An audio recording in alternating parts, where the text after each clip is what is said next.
But this one, and what is this variety? God, you know, elderberries.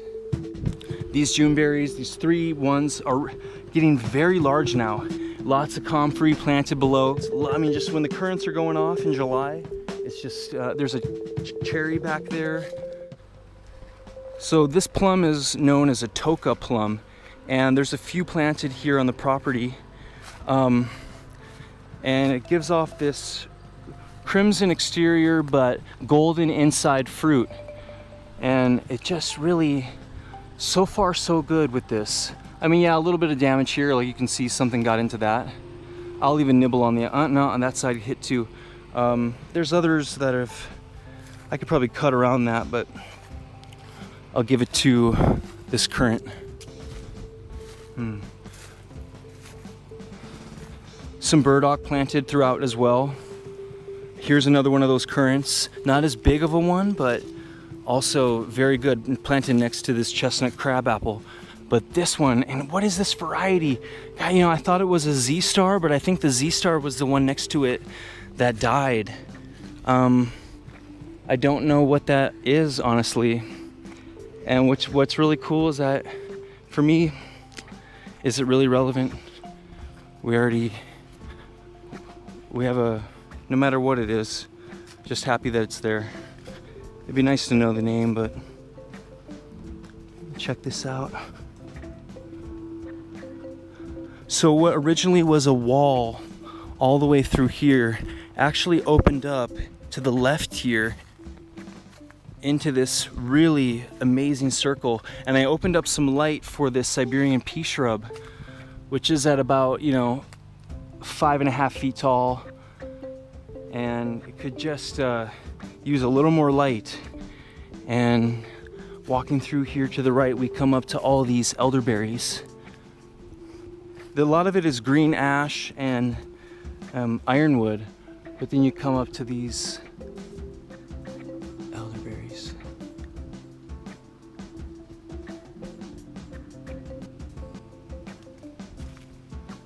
And there's some more down here.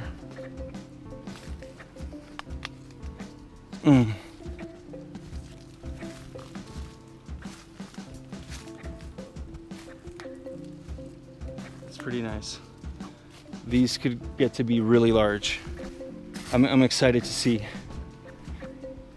And walking around the base, there is a black locust that has been established. It's not growing as quick as the ones in the front, but it's getting in there, and there's two, ouch, elderberries right here. Ooh, I had a mosquito on my knuckle. I think it was a wild variety though.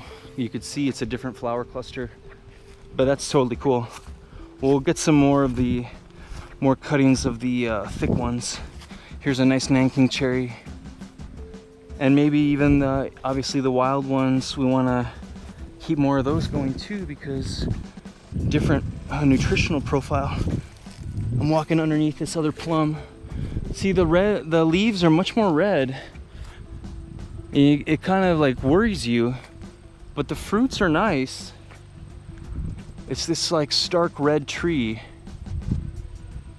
Fruits need a little more time. Yeah, a lot of comfrey through here. Juneberry, Saskatoon. This back here is a plum. A really tall plum. I mean, and then we have all the nanking cherries coming up on the right with lilies and other cool herbs planted underneath, like catnip. These juneberries, these three ones are getting very large now. Lots of comfrey planted below. Some daylilies too, and the nanking cherries, and then back over to the black locust and the other fruit trees in the front. But these juneberries, 1, 2, 3, really good size now. I mean, wow. Thank you for growing. So you can see that there's a little fire blight, it looks like. What a buzzkill. We'll get that fixed.